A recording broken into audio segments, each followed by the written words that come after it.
Follow 7 News on Twitter and Facebook with news and weather updates.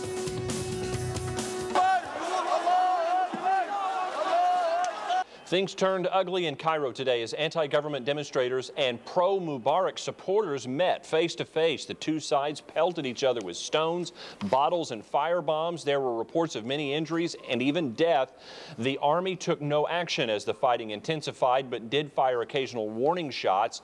The United Nations and the White House now are calling for restraint and an end to the violence. And many protesters inside Egypt have their own stories to tell, some even with a Lawton connection. 7 News reporter Garrett Cryer got to listen to one woman's story as she protests for freedom and democracy in Egypt. So Garrett, how were you able to get in touch with someone on the other side of the world? Dave, Ahmad Abu is a local doctor who called 7 News to let us know his cousin, Hanan Diab, is right in the middle of it all. Diab told me on the phone she safely got out of the square today, but plans on going back tomorrow to protest. She says there is no food, water, or medication in the square, but some people are living in these terrible conditions because it's hard to get in and out of the square.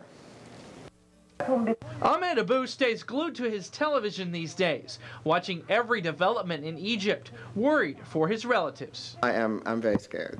I really am very scared because they're not dealing with just normal people. They're dealing with criminals. They're dealing with a desperate regime that wants to stay in power no matter what.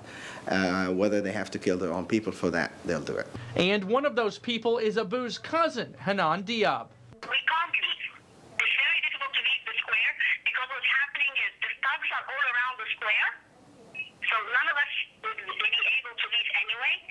We don't want to leave. Diab is a local English teacher who says she's willing to do anything for freedom. They're throwing stones at them. We're sitting in the middle of the square, and every 5 minutes we find the men carrying a man totally injured. Diab says they do not want extremists to take over the country to replace President Hosni Mubarak.